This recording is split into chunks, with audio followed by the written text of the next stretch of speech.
بسم اللہ الرحمن الرحیم والصلاة والسلام علی رسول اللہ وعلی آلہ وصحبہ اجمعین۔ حضرت ناظرین و سامعین کرام، السلام علیکم ورحمۃ اللہ وبرکاتہ۔ سلاطین عثمانیہ، دا اوٹومن امپائرز، نبی کریم صلی اللہ علیہ وسلم سے عشق و محبت دارین کی سعادت و دولت ہے، پھر یہ دولت جسے میسر آ جائے اس کا کیا کہنا۔ سلاطین عثمانیہ کو سرکار دو عالم صلی اللہ علیہ وسلم سے جس قدر محبت، عقیدت اور ادب و احترام تھا، بادشاہوں کی تاریخ میں اس کی مثال ملنا مشکل ہے۔ ترک سلاطین کی آپ صلی اللہ علیہ وسلم سے عشق و محبت کا اگر اندازہ لگانا ہو تو آج بھی ترک سلاطین کی روضہ رسول صلی اللہ علیہ وسلم اور مسجد نبوی شریف میں تعمیرات سے اندازہ لگا سکتے ہیں۔ ان سلاطین نے اپنے دور خلافت میں حجاز مقدس میں آپ صلی اللہ علیہ وسلم کے مقام ولادت سے لے کر آپ صلی اللہ علیہ وسلم کے وصال مبارک تک کے ہر لمحہ سے وابستہ مقام کو آنے والی نسلوں کے لیے محفوظ کرنے کا اہتمام کیا۔ فتح مصر کے بعد اللہ تبارک و تعالیٰ نے سلاطین عثمانیہ کو جب حرمین شریفین کی خدمت کا شرف بخشا تو انہوں نے اسے اعزاز سمجھتے ہوئے حد درجہ عقیدت و محبت کے ساتھ اپنی خدمات پیش کی۔ ہم صرف چند ان سلاطین عثمانیہ کا ذکر کرتے ہیں کہ جنہوں نے حرمین شریفین میں اپنی خدمات پیش کی۔ سلطان سلیمان القانونی اول بن سلطان سلیم اول نے مدینہ شریف کی بیرونی 3000 میٹر دیوار کی تعمیر 1533 میں شروع کروائی، جو 1544 میں مکمل ہوئی۔ سفید اور سرخ رنگ کے سنگ مرمر سے روضہ مطہرہ کے ستون بنوائے اور ان پہ سونے کا کام کروایا۔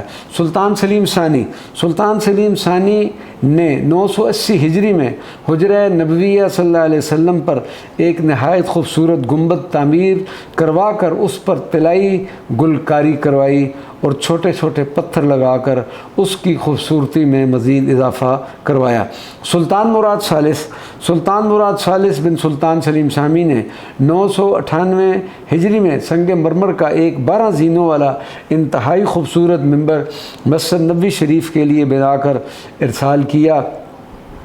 یہ منبر جمالیاتی اصولوں کے تحت بنایا گیا جو سونے کے کام سے مزین تھا۔ جنرل ابراہیم رفعت پاشا مرۃ الحرمین صفحہ 471 میں بیان کرتے ہیں کہ وَهُوَ مِنْ عَجَائِبِ الدُّنْيَا لَا يُدْلُ لَهُ مَثِيلٌ۔ اس منبر شریف کا دنیا کے عجائبات میں شمار ہوتا ہے جس کی کوئی مثال نہیں ملتی۔ سلطان محمود ثانی نے حجرہ مبارکہ کے گنبد شریف کو عصر نو تعمیر کروایا اور اس پر سبز رنگ کرنے کا حکم اسی سلطان نے دیا تھا، جس کی وجہ سے یہ گنبد خضرا کے نام پر مشہور ہوا۔ سلطان عبدالمجید سلطان نے مصر اشرف قاتبائی کی مسجد نبوی کی تجدید و توسیع کو کافی عرصہ گزر گیا تھا، چنانچہ ایک بار پھر نئے سرے سے مسجد نبوی کی تعمیر کی ضرورت پیش آئی۔ سلطان عبدالمجید اول نے استنبول شہر سے باہر ایک بستی تعمیر کروائی جس میں دنیا بھر سے ماہرین تعمیرات اور ماہرین فنون و نقوش کو اکٹھا کیا۔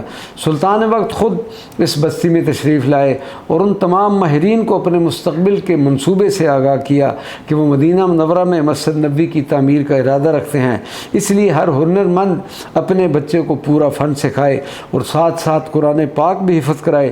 چنانچہ ایک عرصہ کے بعد حفاظ کی ایک اعلیٰ جماعت اپنے علوم و فنون کے ساتھ تیار ہوگی۔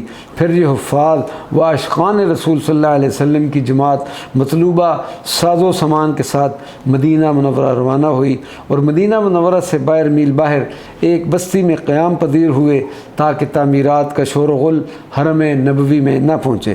دوران تعمیر اگر کسی پتھر یا لکڑی کو درست کرنے کی ضرورت پیش آتی تو اس کو اس بستی میں لا کر ٹھیک کیا جاتا۔ تمام کارکنوں و ہنرمندوں اور ماہرین کو ہدایت تھی کہ وہ اس ساری تعمیرات کے دوران باوضو رہیں اور دوران کام تلاوت کلام پاک بھی جاری رہے۔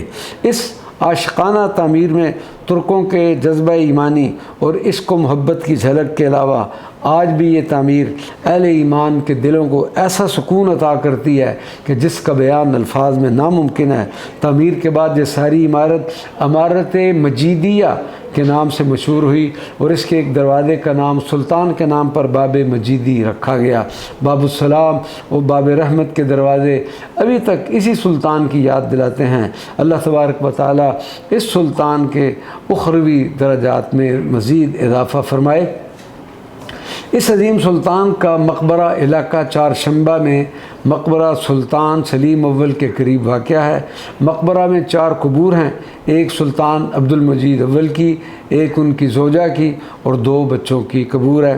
ہر عثمانی سلطان کی تخت نشینی کے موقع پر حجرہ نبویہ صلی اللہ علیہ وسلم کے لیے نیا غلاف مبارک تیار کروا کر پیش کیا جاتا۔